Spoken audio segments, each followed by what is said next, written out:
Well, Alicia, yes, indeed, there were scuffles. There were members of the Economic Freedom Front, among them Andile Mngitama, who were trying to hold a media briefing at a hotel nearby. Apparently, other members of the EFF came and disrupted, in fact, stopped them on their tracks. They couldn't hold that briefing. One of our crews did, of course, subsequently speak to Mngitama about what it was that they wanted to address there. Apparently, they wanted to tell the media that they were not joining tonight's effort by the EFF to try and disrupt the proceedings by asking President Jacob Zuma when he is going to pay back the money. So that, in essence, is what they wanted to say, the effect of which would obviously have been to say there are indeed some serious divisions within the party, and with that, of course, would come a sort of a bit of a cloud, if you like, around the EFF and its the divisions that other people or people are alleging are indeed have in fact already shown, and that they run. People saying, in fact, the divisions run deeper than what we have seen. We don't know that yet because we do not have enough information to really tell just how deep the divisions are and whether, in fact, they will play any significant role in whatever it is that the EFF would have wanted to do here this evening. But of course, about an hour or two after that incident, we did see and hear the EFF's national spokesperson, Mbuyiseni Ndlozi, addressing the media right behind me. And he was saying that from where they sit as the rest of the leadership, by rest of the leadership, we mean then the other 23 MPs outside of the 22 that were going to address that briefing earlier.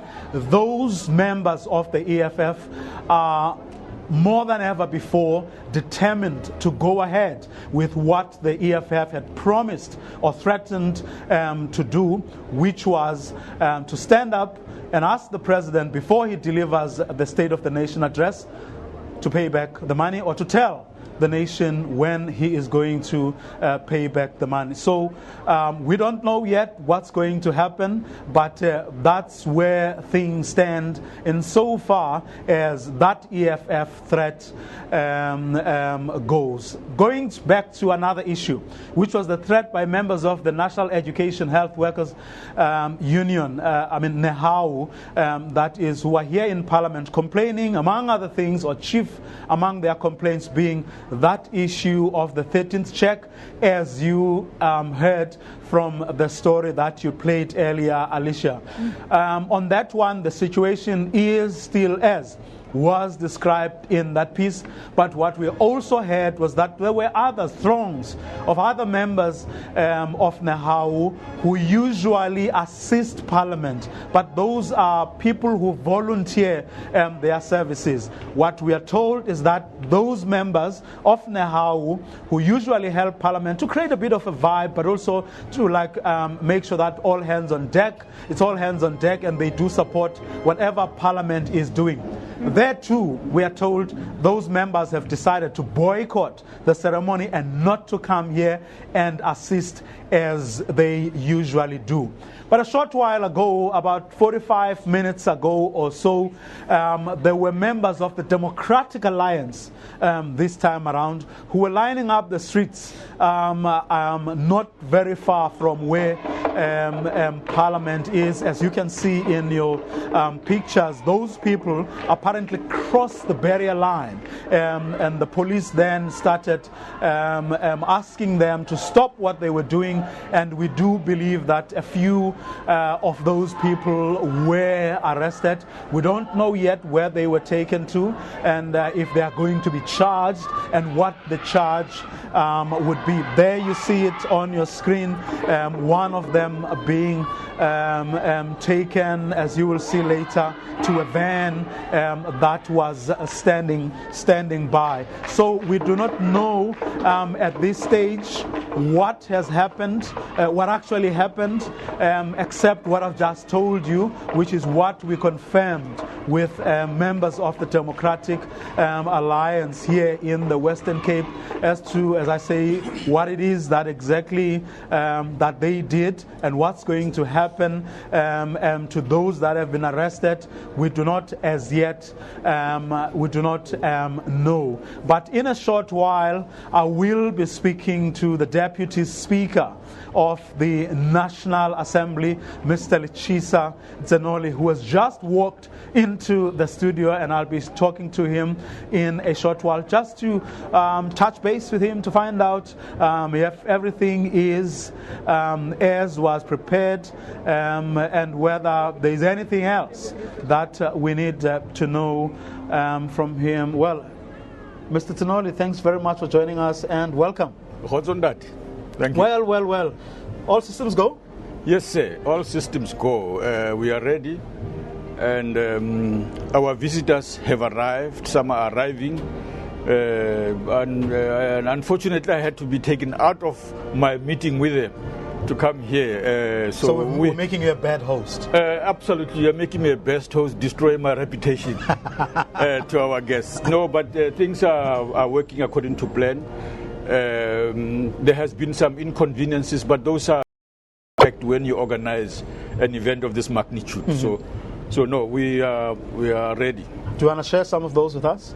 No. I'm referring to the fact that workers decided this time to do what they did. Mm-hmm. But this is what we always expect in certain tough environments. Those things do happen. But because you have to plan for such eventualities in any big event. So we've done, relatively well. We're hoping that things will go according to plan. We will be able to overcome some of those difficulties that may arise. So on the workers' one, it's not something you perhaps left too late, now it's something you didn't attend to timeously, and now it has come back to bite. The labor relations matters are very complex. You can't do them overnight. They are long and deep and require a broader perspective. You also know that the new Secretary of Parliament only took post last December. And so, no, we don't necessarily think. There might well be cases where that was the case, but in the overall, it required careful attention so that, in fact, the majority of things that workers are raising, we agree with fully. So we are hopeful that those things will be resolved. Now take us through some of the sort of prominent known guests that will be attending today's State of the Nation address. From your side. Well, we've said that the people know that this is the bringing together of the three arms of the state. But in addition to that, heads of the institutions that support democracy. Chapter 9 institutions. Chapter 9. Let's talk about them. This is for example, the AG, Ndate Makwethu, the Auditor General, is already here. Mr. Lawrence Mushwana of the Human Rights Commission, and the leadership of the CRL Commission. In other words, those people who are responsible for looking at the interest of religious, linguistic groupings in our country, so that people who feel aggrieved are able to get their issues attended to. It's a very important body in our country. One of those institutions is present here. And the Fiscal and Finance Commission, FFC, its leadership is present here. Those are the kind of leadership that is here now. But you also have our guests, people that we invite who come from inside trade unions, who come from business, who are already here as well. And so part of the things that we are doing, we also just earlier on had lunch with the Independent Media Group, where the launch of the African News Agency was announced to us. And that was another event, and that's another interesting development in the landscape of the media in our country and in the continent. So yes, those are the sort of people that we are interacting with today. We hear that some former presidents will be attending tonight's address as well. Do you know anything about that? Yes, they are, but I don't have their list, and I don't have the list of those who confirmed I'm the wrong person for that list. There are people who are specialists who can, on the tip of their fingers, point out who has already arrived and so on. Yes, there are people who are going to be coming. Allow me to talk also about something that's been in the lips of many people, members within Parliament. Just take us through the rules. If someone was to stand up, Deputy Chair, and raise a point of order, what's the procedure? This is a joint sitting, and in our understanding, and historically, that thing has never happened. It has never happened, yes. And the reason is the rules not address that eventuality in the event. Let me explain that.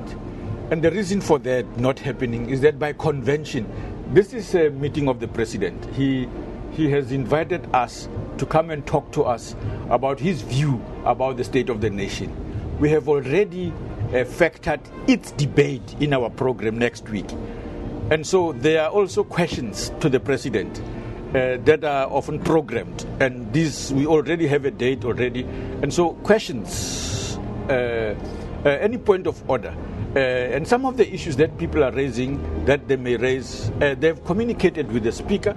The Speaker has responded quite politely, explaining what is happening, why it is not okay not to go that route, not to use things that there is general consensus. All the parties are agreed that's how things to happen. Maybe one party is not happy with that approach, but in that event, they will be persuaded to accept that convention.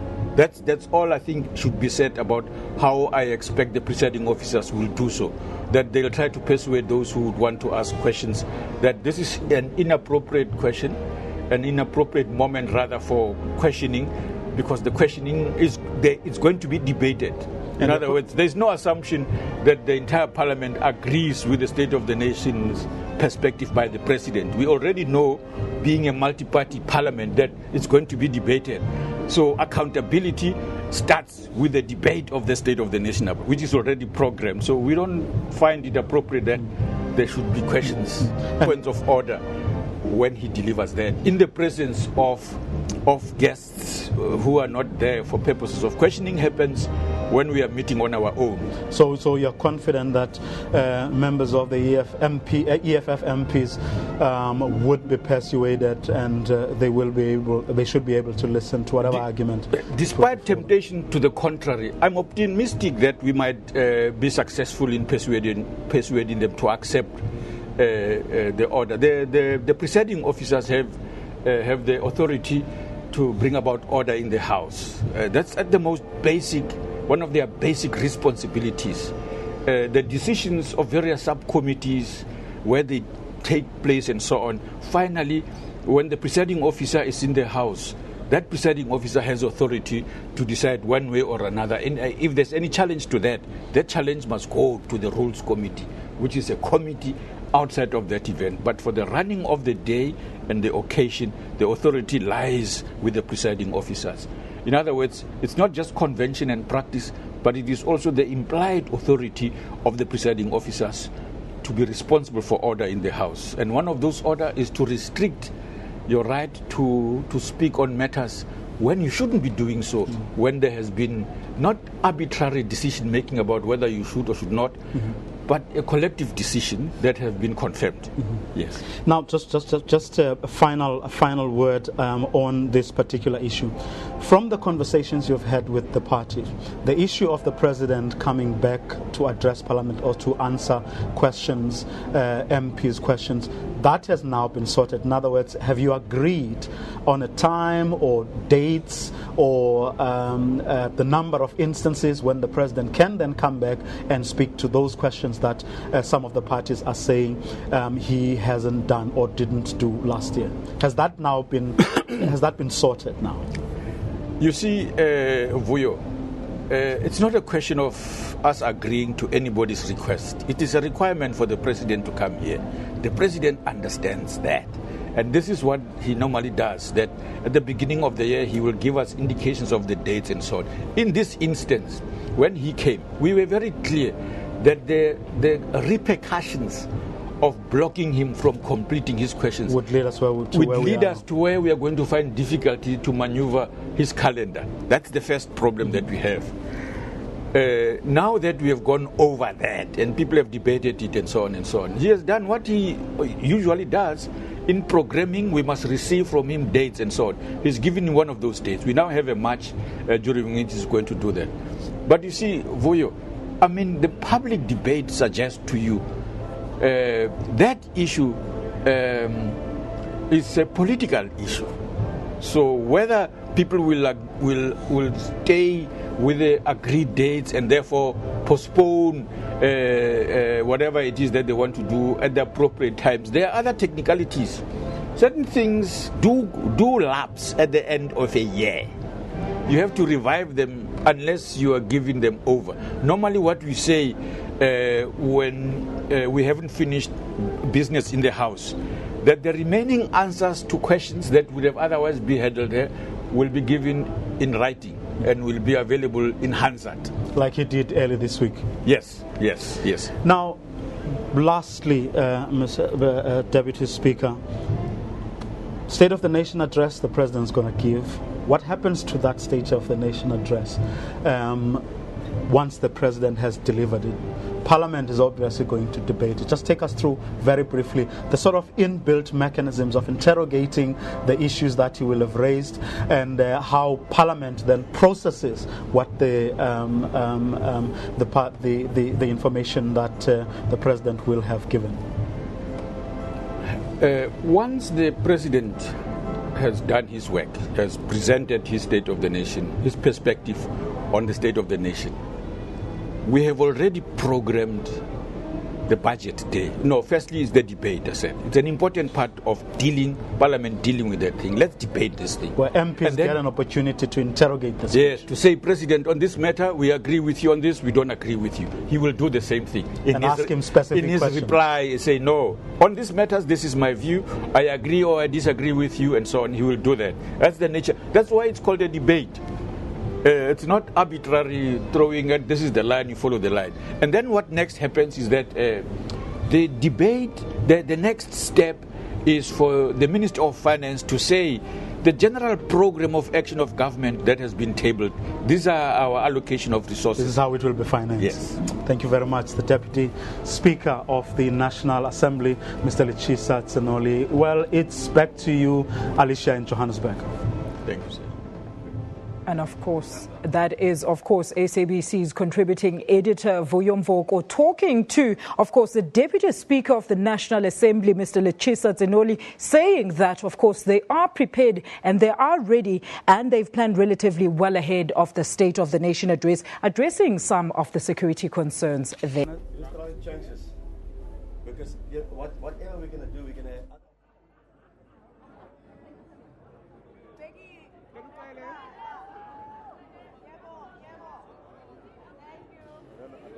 I don't know what's happening.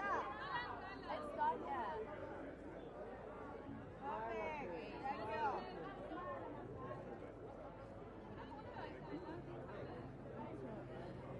Thank you.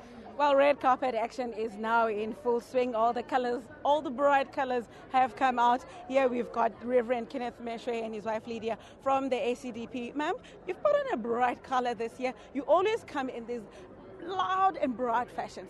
What was the inspiration behind this outfit today?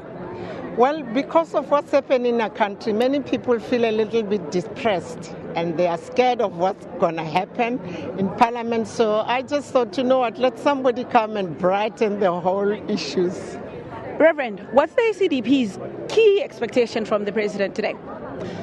We are tired of these rolling blackouts. We are tired of load shedding. So we want the President to tell us what government is planning to do to ensure that these blackouts do not become total blackout for the whole country. Because if that happens, we are going to have a disaster in the country. So we are hoping that he'll assure us that there is a strategy that they are going to implement to make sure that load shedding comes to an end. Well, Reverend, thank you very much for talking to us. Ma'am, we're going to take a moment to have a look at your entire outfit as you turn around in the moment. Got it? Thank you very much. We will be showing you a bit more of the action that's here. We're going to try and move a little bit to show you the Deputy Minister of Agriculture, Begekele, along with his wife right there in a beautiful green gown. The Deputy Minister, of course, in his famous hats.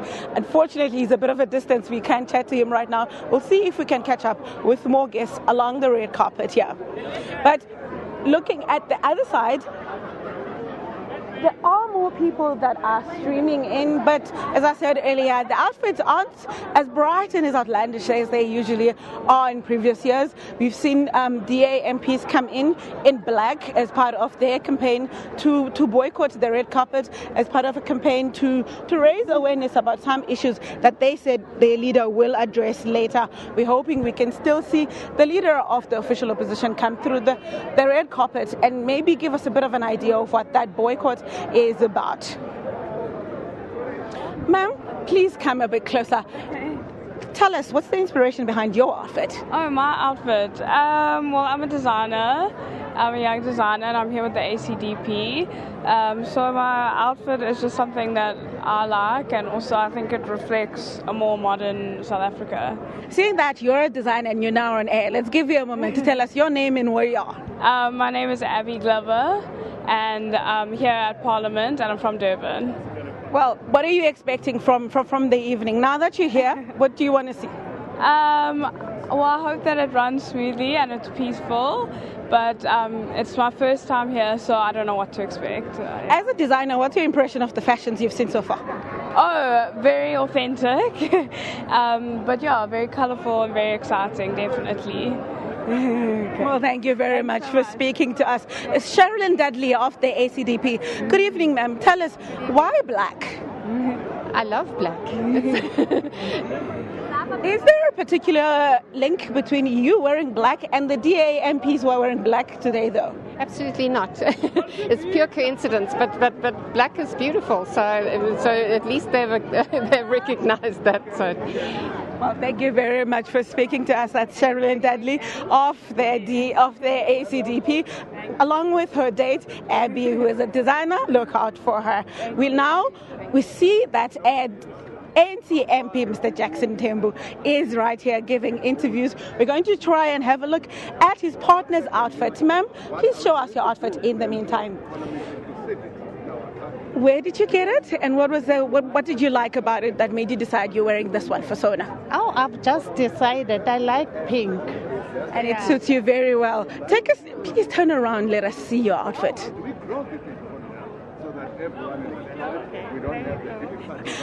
Thank you very much. Who designed this dress, though? Oh, I bought it from Jolene Nelsbury. Okay, so you bought it at a store? Yes. Mr. Jackson Tembu, please, we've had a moment to chat with your partner. We see you're in a simple outfit. What's your expectation for SONA 2015? Well, already you'll know that during the January 8th statement, we already have said we need to take stock. How far have we gone to meet the goals as put forward in the Freedom Charter? We believe that the President will deal with that matter. But secondly, also we said we need to do more to ensure that all our people are in the economic bandwagon. We cannot only have a few people. How do we ensure that black people and young people are also entrepreneurs of note? But more importantly, how do we grow this economy to ensure that all people are unemployed and out of the poverty gap? Mr. Mtembu, late last year you were a victim of crime. How are you recovering? And are you fit enough to face the Parliament of 2015? Definitely. In fact, I must thank everybody, thank God as well, thank my family and every one of you, including the media, because I got so many calls, so many messages.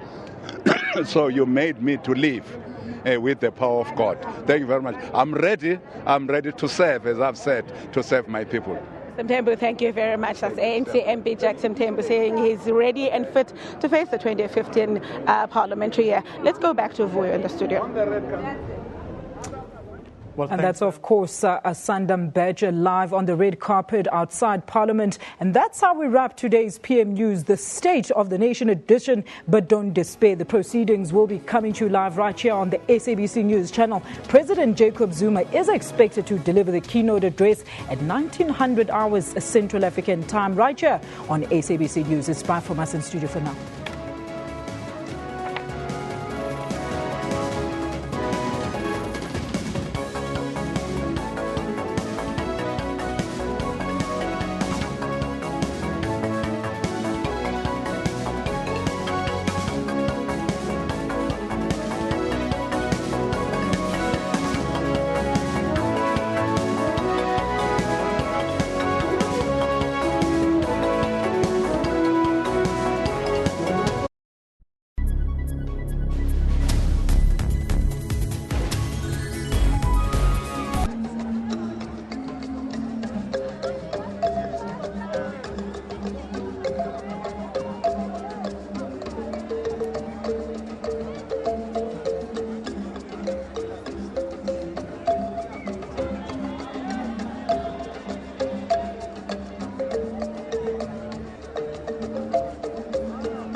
Yes.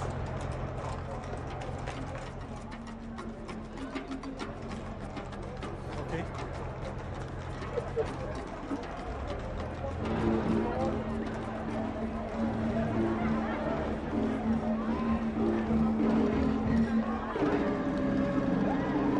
Let me know when.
Attention, please. Attention, please. Accredited media representatives must take up their positions in 5 minutes.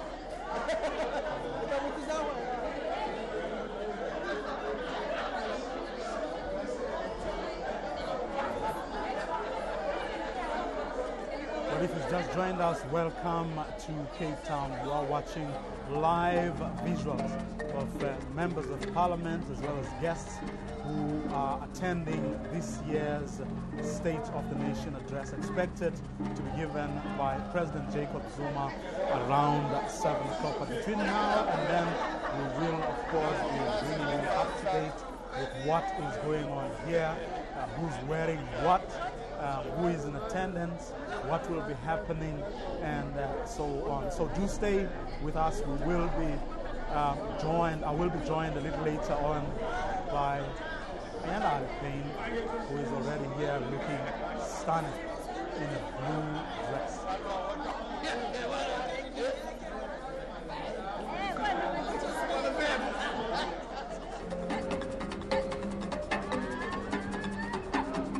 Channel 404 viewers, we are staying with the opening of Parliament. Your favorite show, Question Time, will not be shown today. We are staying with the State of the Nation address for now. In a short while, we do expect members of the judiciary, provincial premiers, speakers of provincial legislatures, members of executive committees, executive mayors, heads of missions, all of them to arrive anytime now. Principal dignitaries are also expected to arrive. By principal dignitaries, we are referring to such people as former heads of state.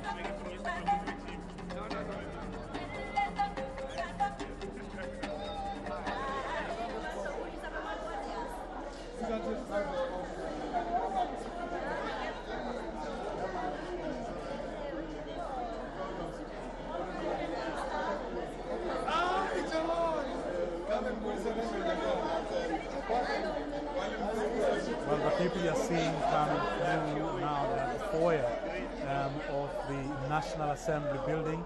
The leader of the opposition, Musi Maimane, with the rest of Democratic Alliance MPs, all of them wearing black.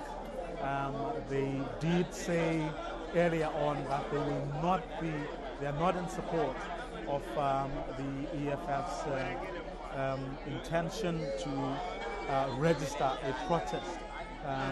But as much as they do not support the EFF, they did say, of course, that they are unhappy about a number of things. But of course, there was a rule that was being contemplated to make sure that something like what has been promised or threatened by the EFF does not happen. But unfortunately, it was late for Parliament to approve such a rule. For now, though, I'm going to go to Lukanyo Talata, my colleague, who is standing on the other side of that guard of honor. Lukanyo, tell us what you are seeing from your vantage point. All media representatives now. Vuyo, thank you very much. Yes, I am standing by with Mondli Makhanya, who is the editor-at-large of the City Press, to talk to us a little bit about the interest from the media in the State of the Nation address. So, welcome and thanks very much for joining us. It's a big day for politics in South Africa. It's a big day for Parliament in South Africa. Crucially, it's also a big day for the media. Why is that? Well, the State of the Nation address is the most important day of the political calendar. It's the day on which the President outlines the achievements of the country and his government for the past year, but also outlines the highlights, the big issues for the coming year. It sets the agenda for the year coming. So there is always interest, but this year, obviously, interest has peaked because there are very big issues. And the main issue is what has dominated the news. The questions that the president failed to answer last year about paying back the money for the Nkandla issue, and the issue that the EFF has made very big in the media, and there have been threats by the EFF that they will disrupt this session if the president does not answer those questions. So there's been a lot of interest from the public and the media, and unfortunately it has this year overshadowed some of the more important issues, such as the energy crisis that the country is facing, for instance. That's what we should all be talking about on this day, but instead we're talking about whether it may be disrupted or not disrupted. That then leads me to this question. Is it right for us in the media to place so much emphasis on one aspect of today as opposed to the other very, very crucial matters? Please don't go away.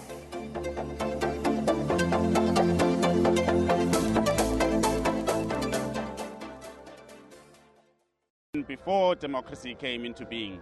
So it's not just the media placing the emphasis, it's the public also being interested in what's going to happen. Parliament in the past 12 months has been a lot more fascinating than it has ever been. So the public is interested, and we are only feeding the public what the public wishes to see. I do think that it's unfortunate that the big issues are being sidelined by this. But you know what? We are a democracy that's growing. We are a democracy that's learning new lessons. And I think this year's State of the Nation Day is teaching us a lesson in how democracy should and can be exercised. But unfortunately, coming in here, I've been to many State of the Nations before. I've been quite disturbed by the level of security that's present around the parliamentary precinct. And that, for me, is not an exercise in celebrating democracy. It's about the country closing in. Sir, thank you very much. We really do appreciate it. That was Mondli Makhanya, the editor-at-large for the City Press. I think we will now cross you over to my colleague, Asanda Mbeche. Asanda.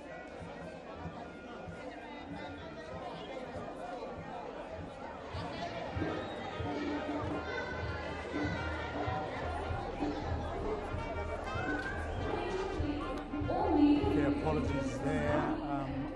Asanda Mbeche has been moved from where she was to make way for the dignitaries that will be coming through, including, of course, the other arms of the states, the judiciary, as well as members of speakers and premiers of provinces. So Asanda Mbeche is no longer on the red carpet where she was before, bringing us all the MPs, but also the visitors and guests who are dressed to the nines for this evening's State of the Nation address. In a short while, I'll be joined right next to me by beautiful Ayanda Alate. Good evening, Ayanda. Good evening to you, Vuyo, and a good evening it is indeed here in the mother city. The skies are still holding up, looking a little bit cloudy, but it looks like the weather will let up somewhat for today's occasion. You can see some of the band members playing there. That's what you're looking at right now on your screen. The flags are flying.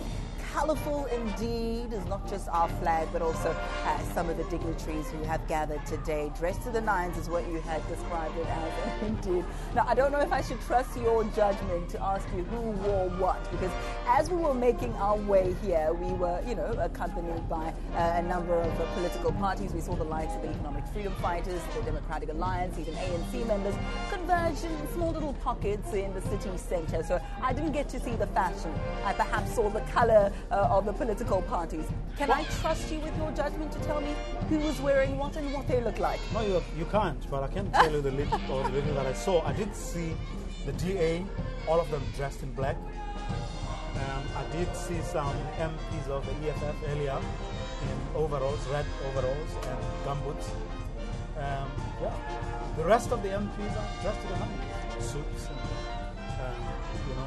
designer dresses and that sort of thing. That's about all I can tell. Ready to hear President Jacob Zuma deliver his 8th State of the Nation address. And there you have him, the Democratic Alliance leader there, Helen Zille, wearing all black, accompanied by her members. Perhaps that is a statement, not just a fashion statement, but a political one as well. You'll remember that they had decided to boycott the red carpet in protest. Some analysts saying that that is somewhat of a cheap PR stunt, because in prior State of the Nation's addresses that have cost, in fact, much more than the estimated $4 million that this one was for, the Democratic Alliance didn't have a conscience then. They attended the proceedings, but this time around they've decided abstain from the proceedings of the red carpet. So some analysts saying that perhaps is a little too late for them, and that they are fighting for what was termed a clash of relevance when it comes to the DA and the EFF and solidifying their position as an opposition party in South African politics. So very interesting there. The Democratic Alliance, you saw a moment or two ago, all black. Well, quite interesting, as you say. I remember in your piece this morning, on Morning Live, you saw her from the last State of the Nation address, dressed in all, Helen Zille dressed in yellow, with the husband in grey and yellow. Or was it lime? Sorry, I'm a bit colorblind. It was a bit lime. Yeah. That's why I shouldn't trust you with you your shouldn't trust analysis. me. But yes, you're quite right. And in fact, she was matching with her hubby. They're both dressed. And they were strutting their stuff, showing it off and that sort of thing. But hey, whatever are the reasons for the DA to have changed their minds about strutting their stuff and dressing to the nines, I guess everyone has every right to really, if their conscience pricks them and points them in a different direction, hey, they're allowed to do so. Indeed, and those are just some of the things that are happening on the periphery, where we not to forget that the core of what's happening today is, of course, President Jacob Zuma's State of the Nation address. It's been called a litmus test, if you will, a barometer, if you would like to look at it that way, sort of taking a look at where we are as a country today over the past year, some of the successes and perhaps even the shortcomings of government, and also throwing forward to the year ahead. What plans are in place? A number of key issues will come to the fore. Of course, the government will speak about the fact that when it comes to education, new schools have been built. Infrastructure was quite key when it came to that. They'll also speak about a number of healthcare facilities that have been built. So when it comes to infrastructure, they have a lot to boast about. But there will also be talk about Eskom. And when it comes to infrastructure there, a lot of being desired. We know that Eskom also came out of late saying they could not guarantee 100% that the power would be on. So energy is a key topic that we are waiting with eager expectation to hear President Jacob Zuma discuss. So I wonder, Vuyo, whether or not you think there'll be any major policy announcements by the president, not only with regards to Eskom, but in general. Are we expecting anything big, do you think? Well, if the few things that have happened since the beginning of the year are anything to go by, not much new is really expected. If you listen to the narrative of the ANC in the run-up to the ANC's all-important January 8th statement, if you listened to the Secretary General, both the Secretary General and the Deputy Secretary General of the ANC, you expect them to perhaps have a more nuanced, the President to have a more nuanced and perhaps a little more sort of elaborate narrative of basically or essentially the same things that they have said before. So I really doubt if there will be any new, except perhaps a reprioritization. If you listened to what the ANC was saying on the 10th of January, which was the day, the official day of commemorating celebrating the ANC's birthday, which is January the 8th, the ANC did say sort of push up the land issue, for example. It was up there in the top two, which then means there is a great deal of emphasis on the issue of land this time around, but by way of new policies and stuff.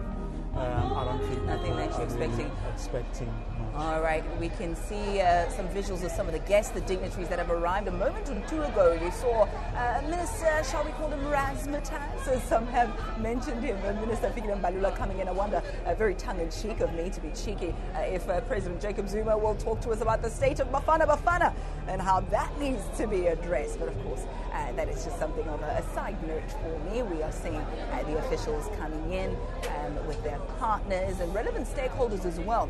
You'll remember that it's not just the three arms of government that are here today, the executive, the legislative and the judiciary, but we also have eminent persons from South Africa as well as abroad. We can see there just walking in there. Baba Charles Ngagula. I haven't seen that face in quite a while, but I suppose it's one great reunion today for those faces that we haven't seen. Yes, the spouses are here.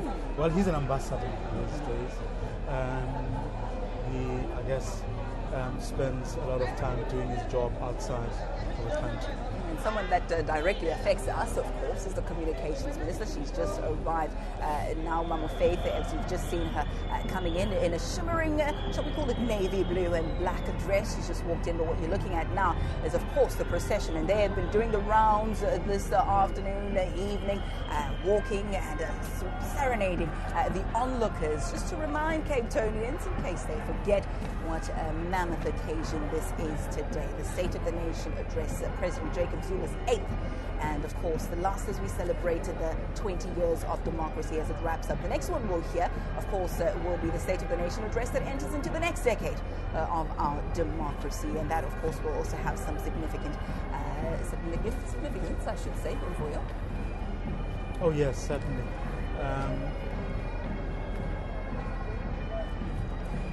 You know, while we're looking at these visuals right now, I'm actually thinking about former President Nelson Mandela. Former President Nelson Mandela is the one that made sure that there's a lot of public participation when it comes to the State of the Nation address. It's sort of a gift that he gave to this particular ceremony. So we have a lot of high school students, we have a lot of choirs that are members of civil society that are serenading us. Speaking of which, let's listen to one of them now, the South African Defence Force choir.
The last apartheid president of W. Clark has also just arrived, as you can see in your visuals. Quite an interesting discussion I had with ANC Secretary General Gwede Mandashe last night. We're talking about Madiba's legacy and FW de Klerk's place in it. It was an interesting discussion. The ANC objecting to a narrative that says without FW de Klerk, we would not be where we are today. But of course, I guess that's another debate for another day. I would have loved to be a fly on the wall and hear your conversation with that. Well, it wasn't a conversation. It was live. It was live on air. In fact, I missed that one as was probably preparing for the State of the Nation address today. But of course, FW de Klerk, fresh from having a street named after him here in the mother city, and there was shall I call it an uproar? Am I exaggerating? Am I saying people were against that? Well, the question I asked him was why the ANC would single out de Klerk and protest at one street being named after him.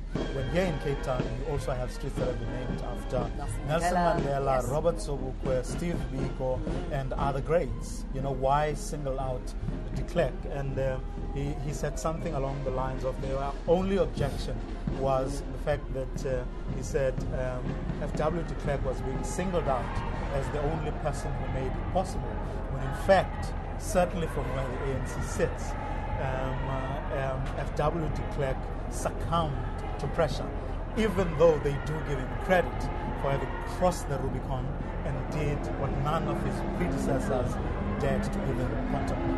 Of course, those economic sanctions also among the contributing factors that perhaps led to that decision. But it's quite interesting, the timing of it all and that discussion, Vuyo, especially as South Africa is marking a number of historic events in the month of February.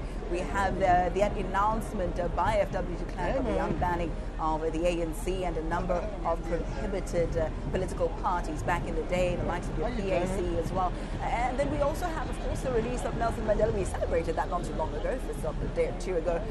We saw that historic occasion. We also have Udada going to FNB Stadium, is what it was called then, in Soweto. That address, a little bit later on in the month of February as well, he went to KZN speaking to over 100,000 people gathered there. And that's when he made that iconic speech telling people to throw away their pangas and their knives into the sea and work towards a peaceful transition. Well, actually, I mean, one of the most interesting things was, in the last week I had a conversation with the Deputy President, Cyril Ramaphosa, who, as you recall, was the chairperson of the National Reception Committee that received all these leaders as they were coming out of prison, including, of course, Nelson Mandela. One of the interesting things I picked up from our conversation was how the ANC had to ensure that Madiba's first speeches